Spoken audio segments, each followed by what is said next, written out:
Olá, sejam bem-vindos a mais uma aula do curso de História Antiga da Universidade Federal do Oeste do Pará.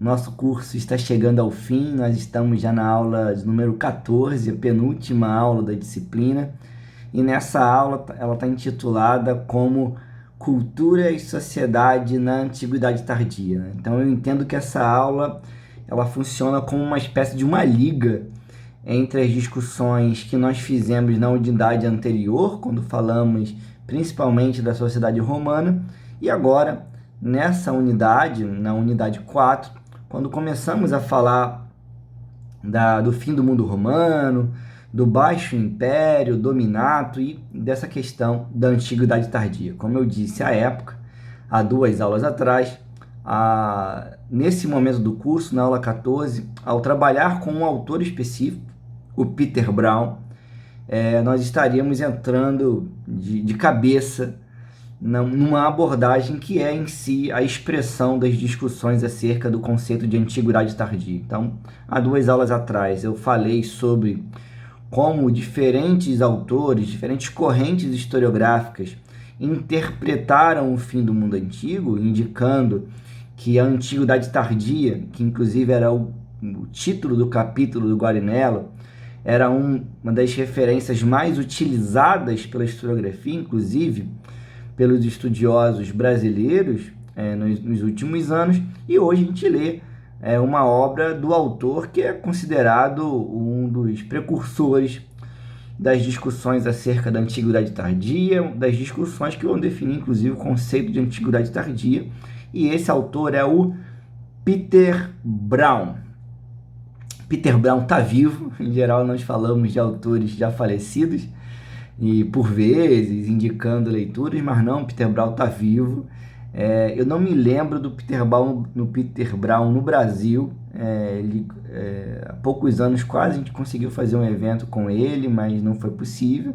Eu não me recordo dele participando de eventos aqui, pelo menos eu não tive contato se ele já esteve no Brasil, ainda que em eventos virtuais.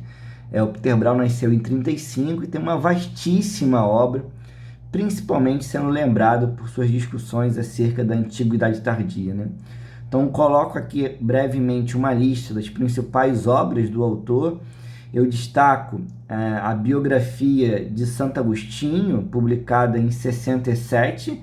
É uma obra muito importante, já aponta a vinculação de Brown ao estudo dos primeiros séculos da era cristã, né, do cristianismo, com a figura central de Santo Agostinho, mas com a obra de 71, uma tradução livre aqui, O Mundo da Antiguidade Tardia, que o Peter Brown ganha aí uma notoriedade, e essa obra é considerada um divisor de águas nas discussões acerca da Antiguidade Tardia, das discussões acerca dessas novas proposições, essas novas leituras, essas novas compreensões acerca do fim do mundo romano, ou da passagem do mundo romano para o mundo dos reinos medievais, a passagem do mundo antigo para o mundo medieval, né? Então, na sequência dessa obra, em 81, o Brown lança um outro estudo importantíssimo. Ele tem aqui algumas coletâneas importantes, eu estou apenas citando algumas obras, que as obras mais emblemáticas. Em 81, ele lança a obra O Culto dos Santos, uma obra também muito importante para se pensar o papel dos santos nessa estruturação do mundo da Antiguidade Tardia. Ainda na década de 80, ele lança uma outra obra que está diretamente ligada ao capítulo que vocês estão lendo na aula de hoje, que é a obra Corpo e Sociedade, sobre a renúncia sexual no início do cristianismo. Uma obra, todas elas com tradução aqui. Essa obra vocês conseguem achar com uma dificuldade, mas é uma belíssima obra. Eu sempre sinto que eu fico muito feliz que uma vez um aluno, eu dei para ele ler o texto, ele falou: professor, fiquei encantado, vou até fazer uma monografia. A gente sempre eu acho bonito essa dimensão do escolher, ler uma obra e uma obra te marcar tanto que definir um pouco da sua trajetória acadêmica. Eu acho uma obra belíssima, uma obra muito boa, que instiga, né? Principalmente pela temática da renúncia sexual, que marca muito também, envolve um interesse muito grande dos estudantes. Por fim, eu cito uma outra obra também marcante, disponível em português, que é A Ascensão do Cristianismo no Ocidente, uma obra que foi feita já nos anos 90, 96, ligada a um movimento de reflexões ali da União Europeia, né? Obras que pudessem refletir sobre a formação da Europa, e o Peter Brown ficou responsável pelo volume que discutia exatamente a ascensão do cristianismo no Ocidente, pensar o elemento cristão no Mediterrâneo e principalmente na Europa. Tá? Na aula de hoje a gente está discutindo um texto específico do Peter Brown, mas de certo modo todas essas discussões que ele trava nessas obras que eu citei, elas aparecem de certo modo no nosso capítulo, por isso que eu acho que ele é agregador, ele é uma liga nas nossas discussões até o momento. O livro, né, História da Vida Privada do Império Romano ao Ano 1000, é uma coleção dirigida pelo Philippe Rie e pelo Georges Duby, é uma coleção dos anos 80, essa é uma obra originalmente publicada em 85, a nossa edição brasileira de 2009, eu estou usando essa edição de bolso, a edição baratinha, vocês conseguem achar com facilidade para comprar, vocês conseguem achar aí com preços bons. Observe que ela é uma edição com acabamento mais simples, até a folha, o que geralmente garante aí um preço mais acessível para os estudos. As edições anteriores eram grandes, ótimas, capa dura, outra gramatura do papel, mas o custo das outras edições é muito alto. Essa aqui é uma edição de custo mais baixo.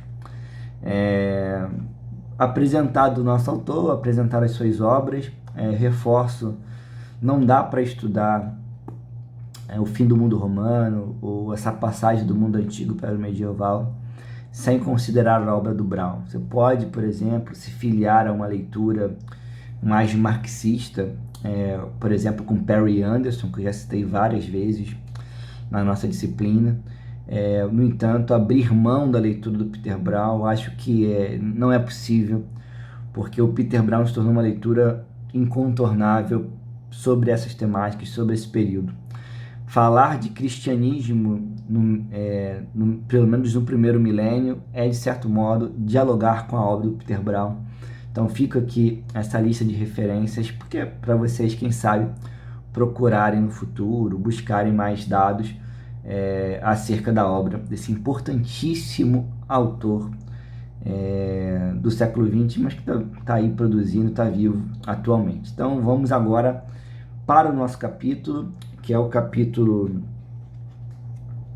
A Antiguidade Tardia, do livro História da Vida Privada. E já no início do texto, o Peter Brown ele vai caracterizar as linhas gerais. Isso é interessante, observem que para iniciar esse grande capítulo, um capítulo de mais de 50 páginas, ele já vai estruturando para a gente os recortes que ele vai seguir, né? Então, ele deixa bem claro que ele está estudando do século II ao século VI, a sociedade do Mediterrâneo, então ele não está pensando por um foco espacial muito preciso, está pensando diferentes espaços do Mediterrâneo, e está discutindo a passagem dessa comunidade estruturada na ideia de cidade antiga para uma comunidade estruturada na ideia de igreja cristã. Então, para começar, eu deixo aqui uma citação do Peter Brown, lá na página 214, a primeira página do nosso texto.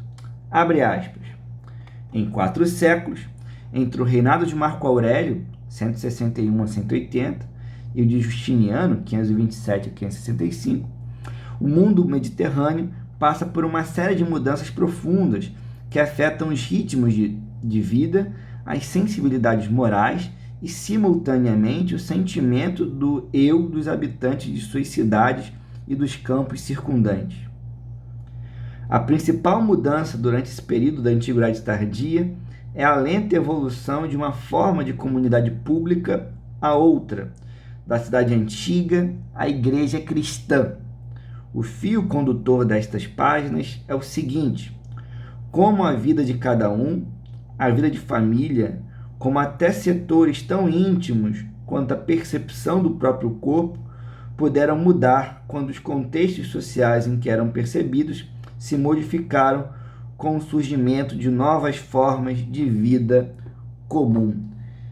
Fim de citação. Esse é um trecho interessante do Brown, porque ele é o ponto de partida do texto, ele é uma página até dissociada do restante dos itens, é como um preâmbulo do capítulo, mas que ele já aponta para definições novamente espaciais, definições temporais, o bendito do recorte espacial temporal que vocês vão ouvir frequentemente ao longo da graduação, ao longo da trajetória acadêmica de vocês. Qual o recorte da pesquisa? Então ele já apresenta recorte espacial e temporal, o recorte espaço-temporal é um recorte temático, né? Ele quer observar essa nova moral, essa nova vida que se estrutura no Mediterrâneo entre o século II e o século VI. Lembrando, como eu falei lá 2 aulas atrás, que falar de antiguidade tardia é usar como recorte temporal o século II ao século VI, em alguns casos ao século VII, VIII, inclusive até o IX, tá? Então esse período de transição mais alargado, essa transição mais diversa, que deixa os fatos políticos como elemento primordial, que deixa uma história político-institucional mais de lado e passa a focar nos elementos mais, o que a Norma Mendes, que eu citei há 2 aulas passadas, fala de uma vertente culturalista da historiografia, né? Então, o primeiro ponto que o nosso autor vai falar é sobre a questão dessa sociedade dos bem-nascidos, dessas elites do mundo romano, essas elites pagãs, e como que se estabelecem diferentes mecanismos de distanciamento social, né? Então, para o autor, ele indica claramente que há cada vez mais um distanciamento entre esses grupos, que ele vai chamando sempre de bem-nascidos, as elites romanas, e os grupos inferiores, né? Então, de certo modo, eu destaco até algo que a gente discutiu lá na outra unidade da nossa disciplina, quando o professor Funari, em seu texto sobre a cidadania no mundo romano, nos falava que na passagem da República para o Império, nós vamos ter cada vez mais os problemas da cidadania ou as divisões da sociedade romana se demarcando muito mais em torno da distância entre ricos e pobres do que entre aquela antiga e estruturante divisão entre patrícios e plebeus. Então ele foi mostrando como que essas elites urbanas alcançaram os plenos direitos de cidadania e alcançaram os postos políticos e, de certa forma, se fundiram às elites patrícias, ao passo que a condição das classes inferiores foi cada vez mais se deteriorando. Então, aqui o Peter Brown nos fala desse aumento do distanciamento social, e para esse aumento ele vai nos falar da questão da cultura e da educação moral, né? Então ele vai mostrar como que a educação ela é um fator para ampliar o distanciamento, né? Por favor, não pensem que nós estamos falando de uma educação pública e universal. Precisaríamos aí de um pouco mais de 1,5 milênio para a gente chegar a essas discussões. De fato, a gente só vai falar de um ensino mais universalizante pós-revoluções burguesas, século XVIII. Nós estamos no século II, então tem muita água para rolar na história ocidental antes de nós começarmos a falar, já numa sociedade industrial, com todas as suas questões ligadas a isso, de uma educação mais vista para todos. Então, não confundam, né? Essa educação que está sendo discutida aqui, como bem o Peter Brown nos apresenta, é uma discussão de uma educação voltada para as elites e que, por meio da educação, se reforçam os distanciamentos sociais. Então, o nosso autor, por outro lado, ele avança nos seus argumentos, demonstrando que essa educação recebida pelos homens bem-nascidos, ela criava ideais de comportamento, ideais sobre o corpo desses homens, e ele vai falando exatamente como que esses ideais estabelecem códigos de conduta que criam limitações e imposições a esses grupos sociais. Então, ele começa a falar aqui algo que a gente também já discutiu no curso quando falávamos do casamento em Roma, como falávamos da homossexualidade no mundo romano, com o texto do Paul Veyne. Vamos lembrar lá da última aula da unidade passada. Nós estamos agora na última aula da unidade sobre a Antiguidade Tardia, mas, por vezes, essas discussões se complementam, porque a gente está aqui falando da sociedade romana. Então, como o Paul Veyne falava da questão da moral, uma moral que, por vezes, apontava no caminho da renúncia aos prazeres, a questão do afastamento da vida mundana, aqui também no nosso texto de hoje, o Peter Brown também explora essa discussão, falando como que esses códigos de conduta regulam a vida pública desses bem-nascidos. Né? Então, é interessante quando ele fala, por exemplo, de uma regulamentação da vida em relação aos inferiores.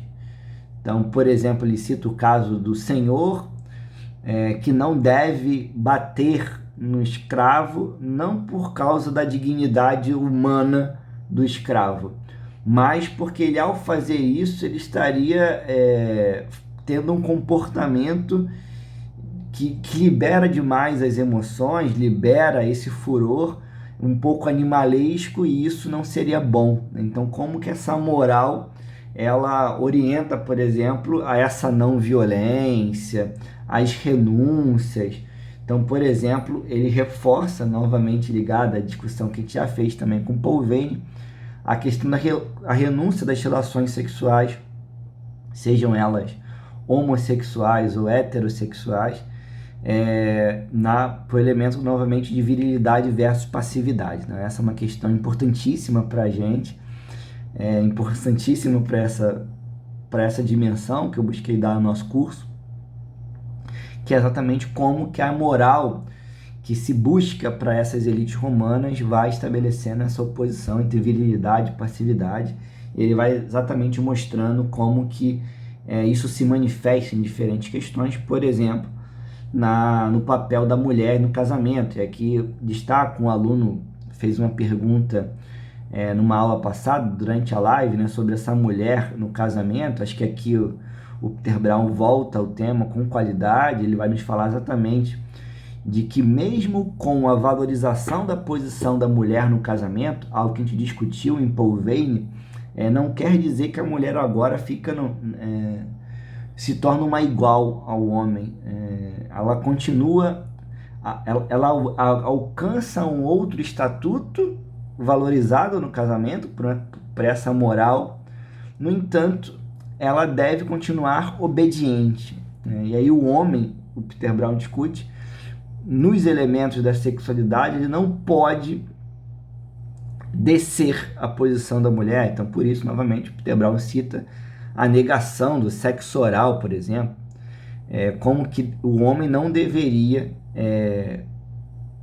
se misturar, perder o seu papel viril do macho na relação. Né? Então, o Peter Brown vai mostrando como que a mulher, mesmo valorizada no casamento, ela é valorizada por uma vida do disciplinamento em relação à mulher, que é vista assim como uma inferior naquela sociedade. Então, ele vai mostrando como que existem diferentes códigos de conduta e como esses códigos de conduta implicam em orientações para a relação com os inferiores, aqui os inferiores escravos, mas também a própria mulher, e como que essa relação entre os iguais, ela também se estrutura. Mais à frente, antes de fechar esse grande tópico, o Peter Brown nos fala sobre a questão dos filósofos, e aqui é interessante que, novamente, ele vai mostrar como que esses filósofos do século II, depois de Cristo, como esses filósofos do século II depois de Cristo, eles, de certo modo, fazem parte da elite. Ele chama de uma contracultura da elite romana. Então, eles não falam para um grande público, para as massas, eles falam e vendem o seu trabalho para as elites, oferecendo uma via moral para essas elites. Então, novamente, acho até interessante quando ele nos fala que não, os textos de Homero eram muito mais, e circulavam muito mais, tinham muito mais prestígio no século II depois de Cristo do que os textos desses filósofos morais, que se perdiam por vezes com mais facilidade, porque eles representavam, e aí eu acho interessante quando Peter Brown nos fala de uma contracultura de elite, né? Então ele não, a escrita desses autores não expressa o que era a cultura da elite, mas é uma parcela dessa cultura da elite romana, uma cultura pagã. E aqui eu abro um asterisco, porque lá na aula também sobre casamento, sexualidade em Roma, quando a gente falou do Paul Veyne, eu fiz questão de também tentar lançar essa provocação para vocês, né? Que nem tudo que está escrito nos tratados moralísticos é seguido à risca, né? Nem tudo que esse grande padrão moral apresenta as pessoas seguem. Então tentei lá falar isso, e aqui eu acho que o Peter Brown novamente nos ajuda a pensar essas questões. Só que o Peter Brown, ele nos fala de como que a filosofia cristã, ela redimensiona esse movimento, esse processo filosófico do século II. E aí eu acho que vale a pena ler mais um trechinho da obra do Brown, lendo agora aqui o trecho da página 226. Abre aspas. As exortações filosóficas que escritores como Plutarco e Musônio Rufo dirigiam aos leitores da classe superior são retomadas com entusiasmo pelos guias cristãos da alma, como Clemente de Alexandria, no final do século II, e transmitidas deliberadamente a respeitáveis comerciantes e artesãos citadinos. As exortações filosóficas autorizam Clemente a apresentar o cristianismo como uma moral realmente universalista, arraigada num sentimento novo da presença de Deus e da igualdade de todos os homens diante de sua lei. A democratização surpreendentemente rápida da contracultura dos filósofos da classe superior pelos dirigentes da igreja cristã é a mais profunda revolução do período clássico tardio. Fim de citação. Eu acredito que esse trecho é interessante porque nele o Peter Brown nos faz um contraste entre essa filosofia elitista pagã e essa filosofia cristã em formação que busca as massas e carrega nela um ideal universalista. Então, em torno desse ideal universalista e da formação da comunidade que o nosso texto vai seguir, né? Então, ele vai falar de uma nova antropologia e uma nova moral que se estabelece nesse mundo, né? Para o Peter Brown, o cristianismo forma uma comunidade e essa comunidade vive um desafio, porque essa nova moral cristã, como foi dito pelo trecho, de caráter universalista, ela, para o Peter Brown, ela se encaixaria melhor ou mais facilmente com os grupos, com as camadas inferiores da sociedade, ou com grupos rurais, com a vida monacal, mas ela se torna um pouco mais difícil de ser encarada e ser vivida pelas elites urbanas do período, né? Então ele vai falar que esses grupos médios e ricos que têm contato com o cristianismo pelo trabalho apostólico de Paulo, um trabalho importantíssimo, inclusive vários autores sempre falam que Paulo é um elemento chave, fundamental para levar esse cristianismo para o Mediterrâneo, para expandir o cristianismo para as elites romanas. E aqui eu abro um parênteses, porque eu não sei se essa é uma referência que está clara para você, estudante do primeiro período, se ela não tiver, acho que vale a pena ser falada, que é o cristianismo dos primeiros séculos. Ele é um cristianismo que se estrutura muito forte nas cidades, na figura dos bispos. Isso geralmente é o tema da aula 2 ou 3, da aula 2 ou 3 medieval. Então, se por um lado, e aqui no texto do Brown ele vai falar bastante disso, o cristianismo vai ter um enraizamento rural muito forte, principalmente pelo monacato, a gente também tem que pensar a figura central do cristianismo nas cidades. Então, em torno disso que o Peter Brown está aqui discutindo mais, essa relação entre cristianismo e paganismo, essa relação entre as elites que são pagãs, mas que gradativamente vão se aproximando, vão se convertendo e que por vezes na vida pública continuam assumindo comportamentos, ações ligadas ao paganismo. Até lembro da obra do Clemente de Alexandria, um trabalho de conclusão de curso que nós desenvolvemos aqui na UFOPA, com o aluno Ronan. Se ele acessar o vídeo, deixa o meu abraço, em que o trabalho do Ronan, a partir do Clemente de Alexandria, mostrava, né, como a preocupação de Clemente em exortar esses novos cristãos nessa vida da elite romana que apontava na direção dos prazeres, dos excessos. Então o Clemente estava muito preocupado em falar sobre a questão da nudez, a questão do vinho, a questão do banquete. E a gente discutia a época da elaboração do trabalho como exatamente nós estamos vendo aí um Clemente de Alexandria preocupado com essa vida cívica das elites romanas, né? Então, para o Peter Brown, voltando, senão eu fico me divagando, é um desafio inicial para essa comunidade a questão dessa nova moral. E aí, novamente, eu deixo um trechinho que eu acho que é bom para fechar essa ideia, lá da página 234 e 235, abre aspas. Daí o paradoxo da ascensão do cristianismo como força moral no mundo pagão. Essa ascensão altera profundamente a textura moral do mundo romano tardio. Contudo, os dirigentes cristãos pouco inovam em matéria de moral. O que fazem é muito mais crucial.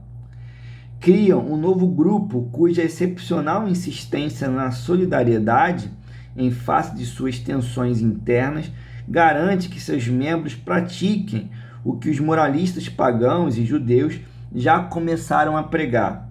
Essa simplicidade do coração, a qual Hermas aspirava na comunidade próspera de Roma, será alcançada menos através das obras indiferenciadas do espírito que pela disciplina íntima de um grupo estreitamente coeso, cujas atitudes morais de base não diferem daquelas de seus vizinhos pagãos e judeus, senão pela insistência com que são adotadas e postas em práticas. Fim de citação. Esse trecho, para mim, ele é interessante porque ele faz uma passagem para o que será o argumento ao longo desse grande item do texto, né? Para o Peter Brown, a nova moral, a moral cristã que vai se estruturando e se expandindo nessa era comum, né, após o século I, ela é mais universal e mais íntima do que essa moral ascética pagã. E ao buscar essa universalidade, o Peter Brown nos cita, por exemplo, como que o elemento da relação com os pobres, com os mais vulneráveis, muda e vai se afirmando a questão da esmola, né? Algo que marca o cristianismo. Eu sempre cito no início do curso de medieval uma discussão de que a caritas é um elemento central para a gente também entender essa afirmação do cristianismo ao longo do primeiro milênio.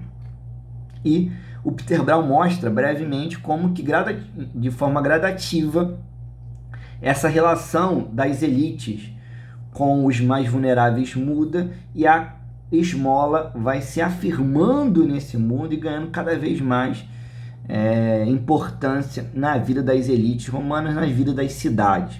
E nessa mesma perspectiva de uma moral mais universal e mais íntima, o nosso autor vai nos falar então desse medo do julgamento divino, vai nos falar dessa interiorização, e aí é legal porque ele não apenas busca o diálogo com o paganismo romano, mas dentro do judaísmo radical também.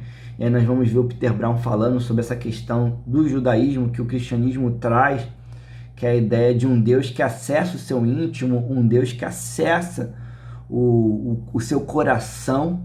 Então essa intimidade da relação com a divindade que estava presente no judaísmo radical, o Brown vai mostrando como ela também é incorporada pelo movimento cristão nesses primeiros séculos. E é nessa sequência que ele fala de um tema, novamente, chave de sua obra, que é a questão da moral sexual, da renúncia sexual. Então ele vai falar aqui da questão de uma moral que leva, em grande parte, à renúncia, por exemplo, o ideal de castidade, a questão da virgindade, etc.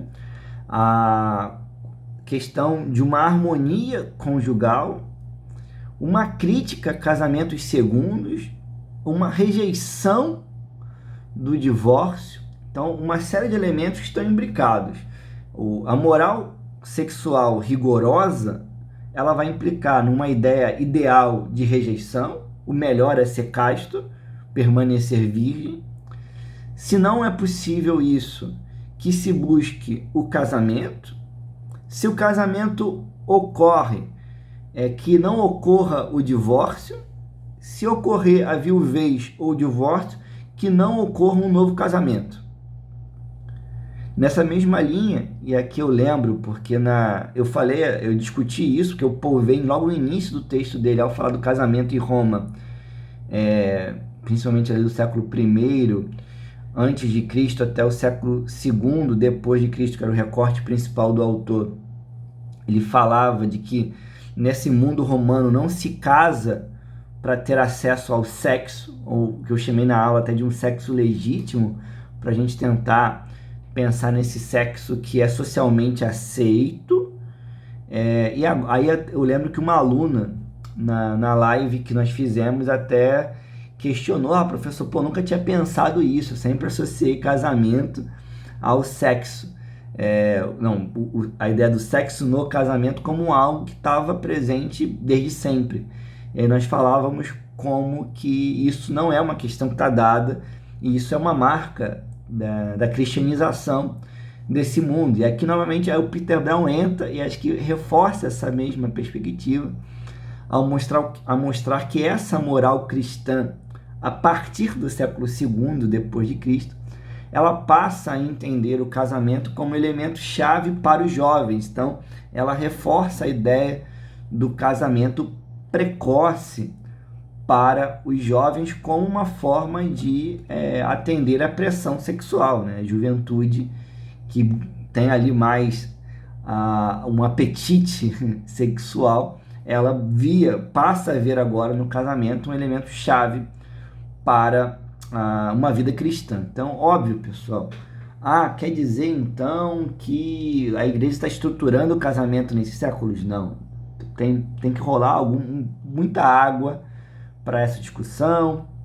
Não quer dizer que a juventude vai casar sempre de maneira precoce, principalmente para os homens. As mulheres, sim, cada vez mais elas vão entrar num casamento mais jovens. No entanto, o que a gente está vendo aqui, não percam o foco do Peter Brown, é o surgimento de uma nova moral, né?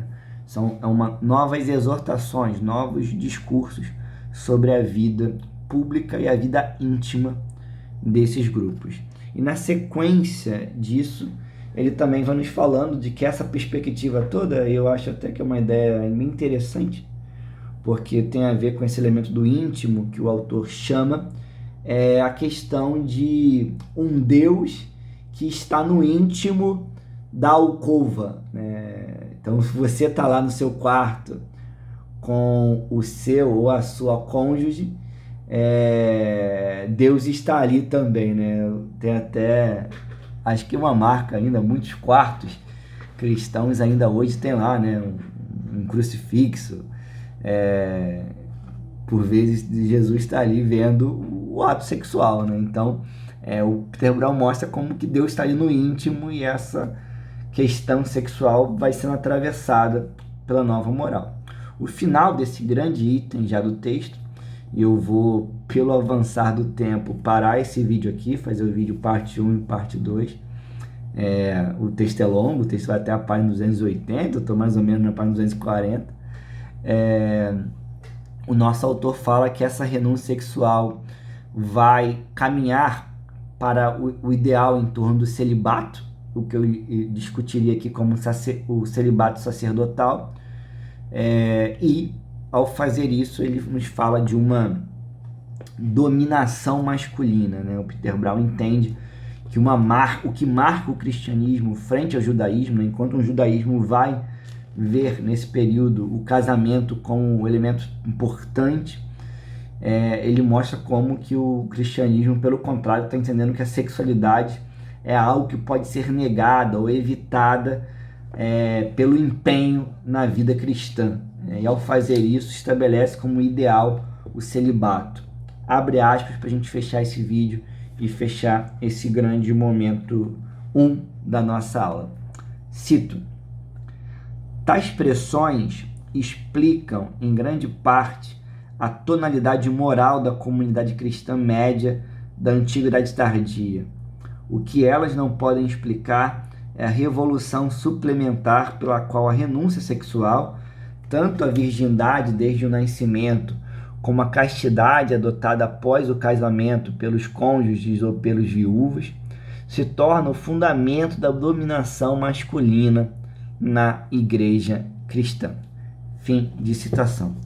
Então é isso, eu busquei nessa primeira parte da aula falar um pouco do nosso autor, do Peter Brown, busquei estabelecer, espero que elas já estejam explícitas para quem está acompanhando o nosso curso, mas busquei estabelecer aproximações entre as discussões do Brown e as discussões que nós fizemos na unidade anterior, com o texto do Funari, com o texto do Guarinello, com o texto do Paul Veyne, e mostrar, dentro desse recorte que o nosso autor faz, do século II ao século VI, nas sociedades mediterrâneas, a passagem dessa moral da pagã para a vida e a moral cristã. Então é na sequência desse texto que ele já vai falar em torno dessa igreja que se estrutura no mundo mediterrâneo, e é nessa perspectiva que nós vamos retomar um vídeo. Paz e saúde, espero que todos estejam bem. Até o próximo vídeo.